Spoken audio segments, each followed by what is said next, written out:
Welcome back, everyone. Super climatic moment here. Man, this is fucking cool. I mean, this is like, it really doesn't get that much better than this. That's some epic, like, cinematic shit. This is, like, better than most animes at the time. It's interesting that they give you control back, but Snake won't do it. Yeah, he refuses to, like... That's pretty cool, because that's, like, giving the impression of control, but you don't. Mm-hmm. Like, Snake's going against your wishes. That is really cool, like... Oh, God, it's so gross. Yeah, it's pretty gross. There's that division between what the player wants you to do and what Snake's willing to do. Man, that's like a pretty... This is a pretty epic death. Again, I guess this is supposed to be like in the Terminator when he's like caught in the gears and he's being slowly smashed. I guess this is why we Gray Fox. This is such a badass way to go. He's so persistent. He's like flipping around. He's still taking out the Rex, fighting him single-handedly, and he keeps getting fucked up, but he refuses to die. He just keeps going and going. Yeah. Harkens back to that like line of Ocelot, can't you even die, right? Yeah, yeah. Here it comes. Ooh. Just a cloud of blood. In the Twin Snakes version, he like smears him across the floor, like he scrapes his foot, like a piece of shit is on it or something. It's like so unnecessary. Yeah. That pool of blood. I feel like that's just enough. Man, I can't imagine this. I watched this as an adult. I'm sad to say, and I was still like, this is really cool. I can't imagine playing this as a kid. I would have lost my shit. Yeah. It would have been the coolest thing ever.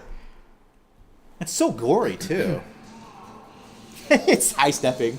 Here we go, round 2. Round 2. He's a little more nimble here, isn't he? Yeah, he's like high. Even Rex is high stepping a little bit. He's like on his tiptoes. Yeah, I don't think I don't think the chaff. they don't work this shit, time because his radome is blown up. That's right. So he's using his dick laser on you. They shoot liquid directly. How does Liquid survive this? yeah, it is. I still think it's funny the visual of him with suspenders with the shirt off. It looks like Freddie Mercury. Yeah, he does look like Freddie Mercury. Come on. I think it's supposed to be that he's strapped into the Rex. Whew.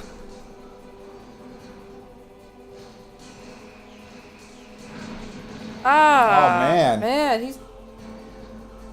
If you stay close enough, the missiles don't have enough room to maneuver to get you. Oh, that's right. Don't you like run That's between his right. legs, kind of? Isn't that what you're If you supposed get to do? to between his legs, he'll shoot you with the laser. Oh yeah, but You gotta stay just far enough Right. away that they can't maneuver, but not close enough that the laser comes out. You're right. I Because he gets forgot really about that. excited if you get in that area. Yeah.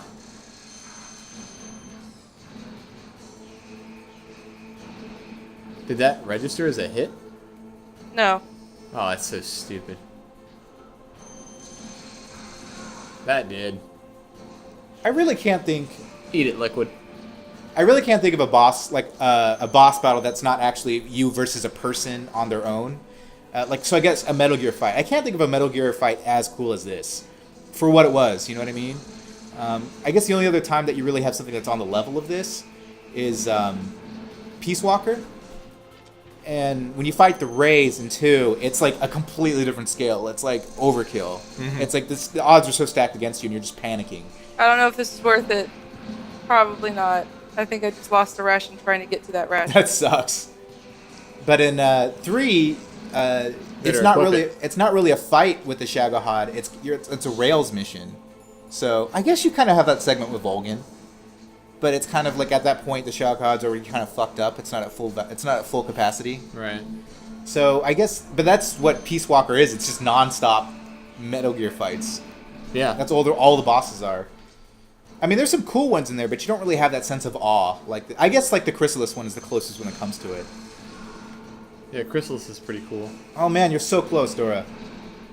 As long as you can get one more in on, you got it. You just gotta squeeze one in. Gross. Come on. I hate that it doesn't lock every time. Got him. Oh my god! Fucking kidding me. Wait, did it? Did it not? Oh my god, you saw it here, people. You saw it here. You was robbed. You was robbed.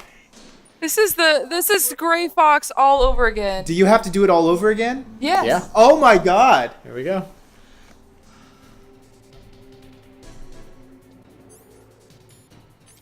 I guess, people, what we're gonna do is, to save you some time, we're just gonna fast forward this.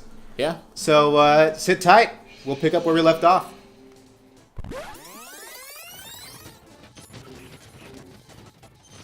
Did you want to talk about that now? Because I feel like after the boss fight, there's going to be a lot of cutscenes that we're going to be addressing, talking about what's going on the screen. Right. Yeah, so I was thinking that because we were talking about how Snake is such a tool, and that's kind of a big like theatrical point in this game, and I was just thinking about when he was refusing to shoot Fox was the first point, or the first time he actually, I can't do it. Was the first moment that he actually stood up for himself and said, "Hey, I don't have to be the player. I'm my own individual. I can choose against doing. I choose not to do that." Yeah, and he's taking control. He's taking control over what he wants rather than what he's been told to do. And that includes like Fox is telling him what to do. Fox tells him to shoot. It's also weird, like Snake refusing, like deciding not to kill someone. Mm-hmm. Even if it would really help, like being able to shoot during that moment, he could have killed Liquid. And Josh, were you saying something that ties into something later in the game? Well, yeah, when Gray Fox is like having his last moment there, he mentions that he always fought for what he believed in, and he passes that to Snake, and Snake passes that on to Raiden later on. Yeah, I think it's a very similar speech. Also, you could say that part where you were supposed to shoot the Rex, but Snake refuses to, and it's that confusion about like what the game is allowing you to do and what you can do. Congratulations, Eden, we're back on track. Yes. That's similar to what happens in Metal Gear 2 when Colonel and everyone's telling you to turn off the game and reset everything, and then you have to keep playing. You know what I mean? I think that's probably the first hint of that we see a lot of, playing with the mechanics. I love it. He sort of leans against the wall and Yeah. falls. Man, Rex has such a personality. That's really cool. I think that's why he's so likable. Man, it goes up in flames, though. Look at that shit. That's some Demolition Man shit right there. Do you think Rex is? I know it's supposed to be kind of like a dinosaur, but he also seems kind of like a bird.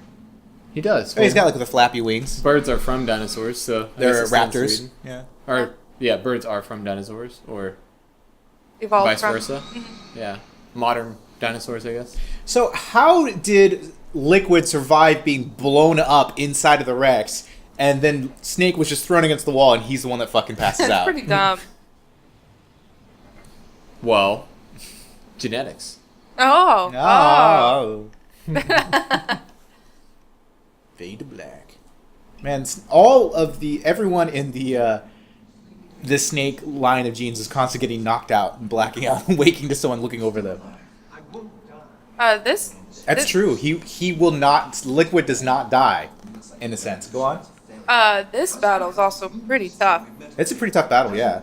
Oh, the fist fight? Yeah. The fist fight's really tough because You there's can only break it. certain moments where you can actually hit him. You can stun lock him and just wail on him. It's tough to do, though. Oh, you can like get it into a groove where you're just punching. Yeah, you can just bam, bam, bam, bam, like non-stop punching. You can even, like, if you time it right, you can skip the kick, and he will just keep punching him until he's dead. Yeah. Really? It's tough to do because it's Because you have to time the Precise buttons just right. timing. Yeah. But yeah, you can do it. I've seen speedrunners do it. He's talking about things that we brought up in Snake Eater. And also he's making references to the speech that boss gives you at the end of the Solid Snake game. But if you haven't played that game, you have no idea what the fuck any of this is about. So it's really implying that you've played the game up until now. I mean, you played the series. And it's also that he's like this... He's talking about how he wants to reclaim the nobility for warriors and soldiers and that thing. And it really gives you an idea that he has a backstory of being a soldier, of being a noble warrior. That he was Snake. He was Liquid Snake, the main operative foxhound. But you never get to see that side of him. Mm-hmm. There's really so much to Liquid that we never see. And I'm with you, Josh. I really think it would be cool to explore his backstory. We really need to see a lot more of Liquid and more of Gray Fox. Instead of just hearing about them, let's actually see what they're talking, like what flesh out their character a little bit more. Yeah, because right now he just seems really two-dimensional. Ha! The way he just waves that away very sassily. He puts his hips into everything he does. Also, it's cool that he's just standing there covered in blood. He's got... How much blood is in that mullet of his? Just absorbs it. I love that he breaks the fourth wall there. Talking to the player like Oh yeah. You enjoy all the killing. That's why you're here. You enjoy playing this game, this action game, which is kind of like Kojima taunting you because the idea of it being a stealth game that you can't just go out and kill people. Except that when I play, I don't kill. So Liquid, I don't know who you're talking to, buddy. Yeah. He's talking to me. He's talking to Dora specifically. Now, is he talking about as clones or as video game characters?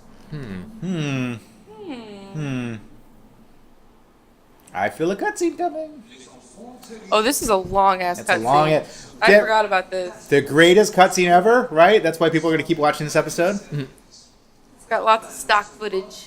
Oh man, so he's giving the backstory of how Snake and Liquid came to be as clones of the big boss, and this is what really sets the tone for the rest of the series. And it's weird to find out that after all this time, if you have been following the series and played the other two games, that Snake is a fucking clone.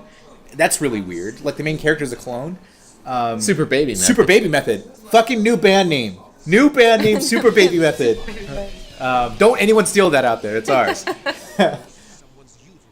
There's a lot of shades of Blade Runner. Just like there's a lot of references to Akira in this series. I feel like a lot of this right here, especially this right here, is the ending of Blade Runner, where Ray Batty is standing in the rain, and Harrison Ford is like fucked up. He's pretty much about, like, he's been defeated in every way you can, and he's just standing over there and gloating over him about, and it's about clones, not clones, but replicants. They're like clones. They're artificial created, beings, and Ray's he looks like Liquid. He's got the bleached blonde hair. He's really muscular. He's walking around with no shirt on. He's covered in blood. It's almost the exact same scene, and he's giving a speech to to Harrison Ford about how he's more human than Harrison Ford is.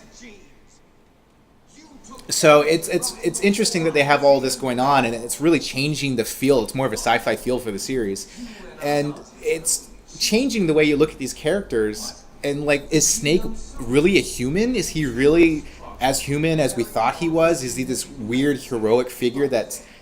I mean, it's also playing the idea that he's a video game character, that he's not real, he's created, he's fake. And does he matter as much as a normal human character?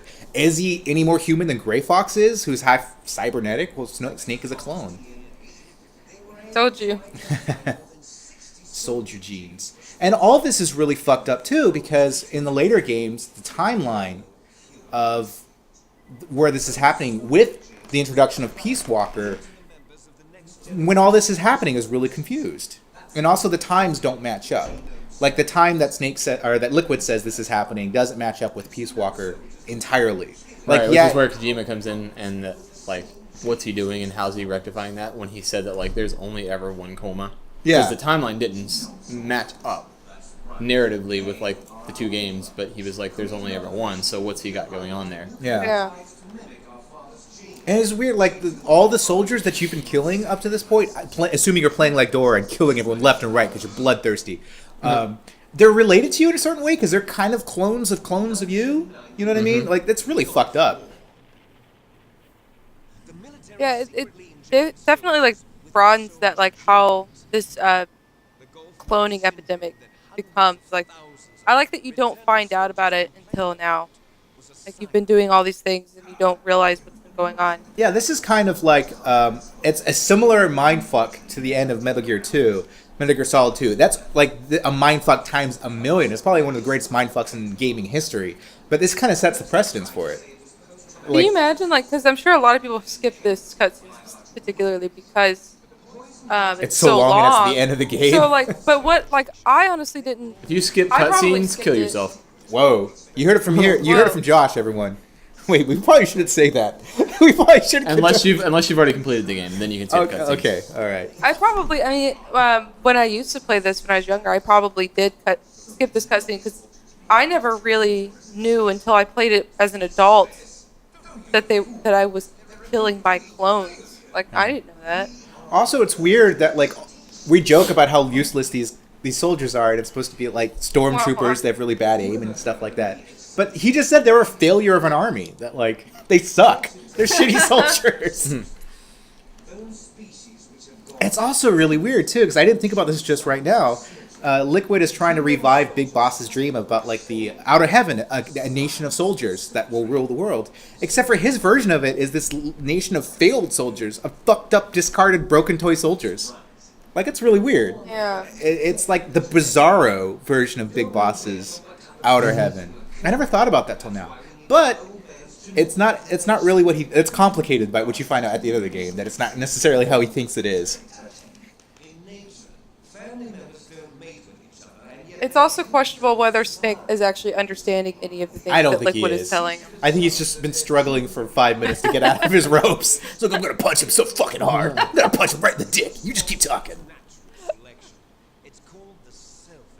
It's really funny that like Liquid genuinely does seem smarter than Snake. They're twins, but they are worlds apart.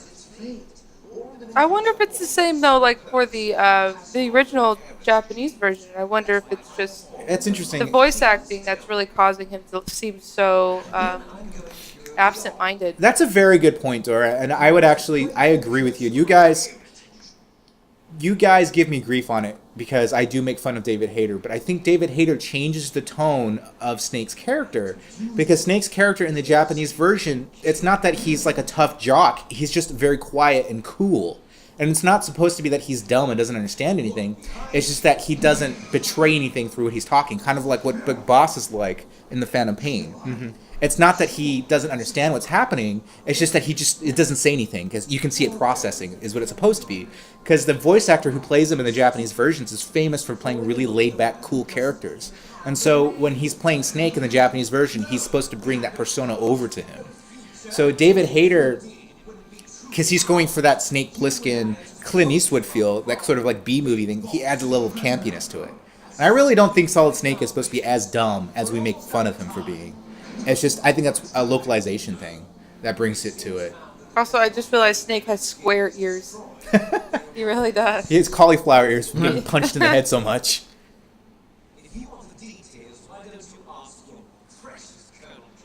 Fucking Colonel. Let me get on the horn with him real quick. Hold on. Yeah, how's he doing this? Hey, Carl, can you fill me in here? Yeah. Let me get on the horn. He pulls out like an old rotary phone. Like, hold on just a sec. Can you dial this for me? My hands are tied. Yeah, how's he even pressing the button on his ear? Or is that we didn't ever decided if that's a button I or don't if think that's a button. they're just putting the hands to the ear to He's show got that they're fucking nano machines. Probably just Banana Somehow- machine. banana machines. banana. I'm hungry. Give me some banana machines.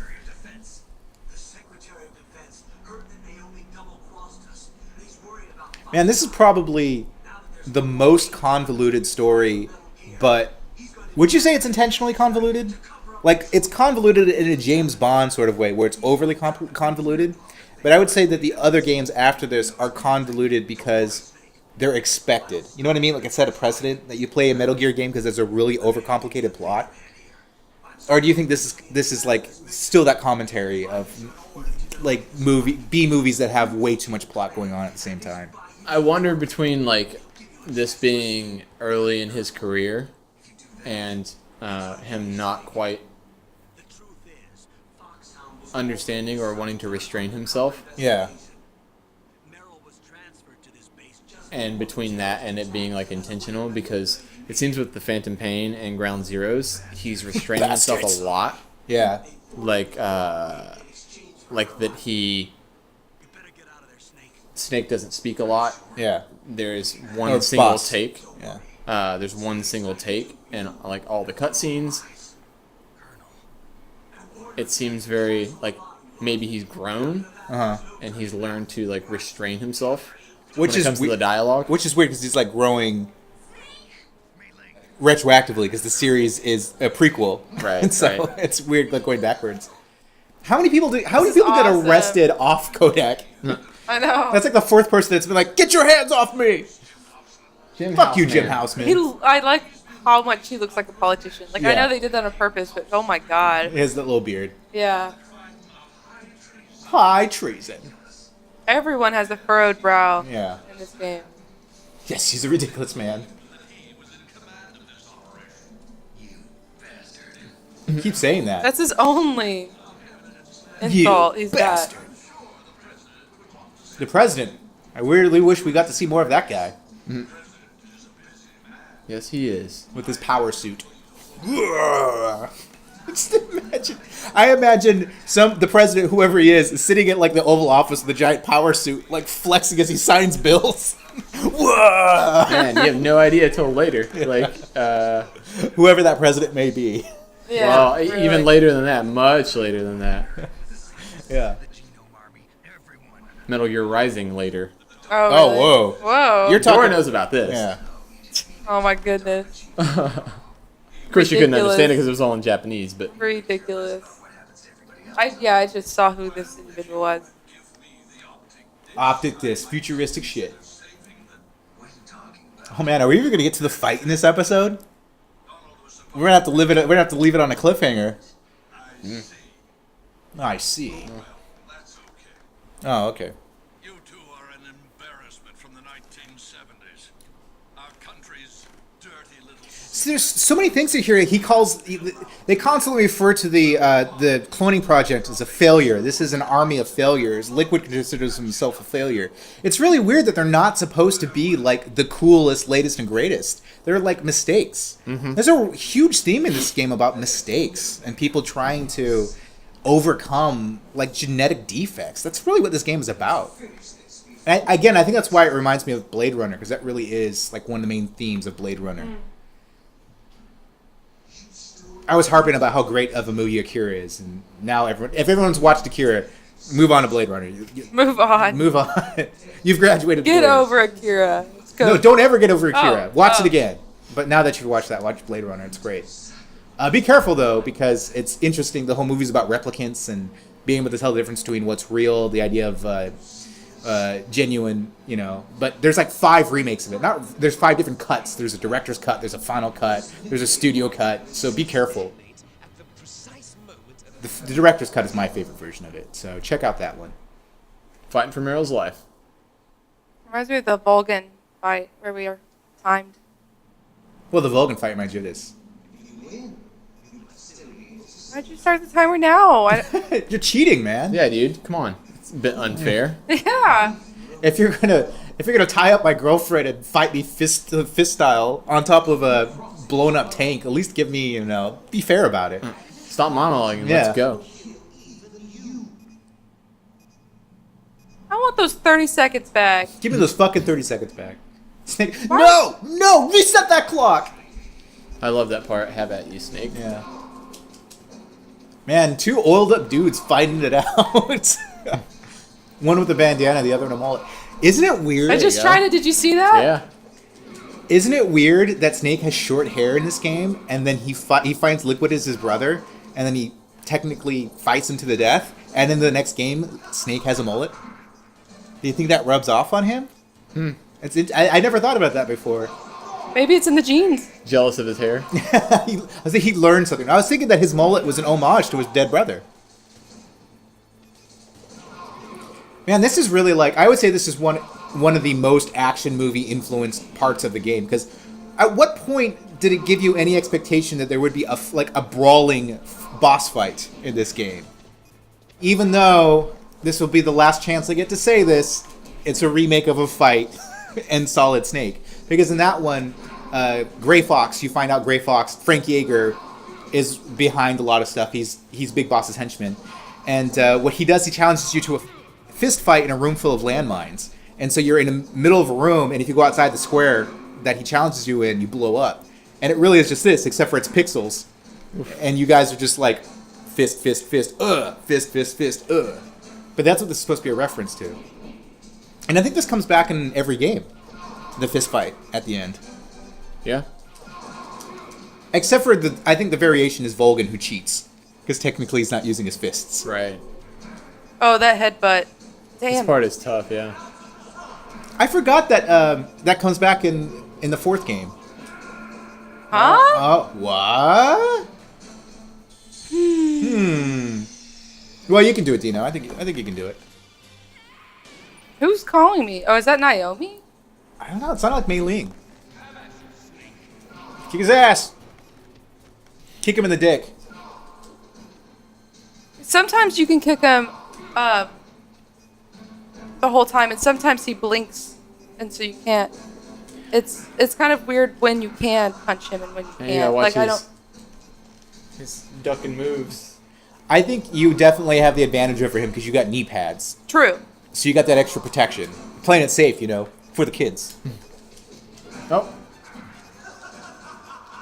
Man, what like an action movie? The two oiled up dudes fighting out. Fist fight. watch that duck and move. Come on. What? He's just yelling stuff at you at this point. He's too roided out.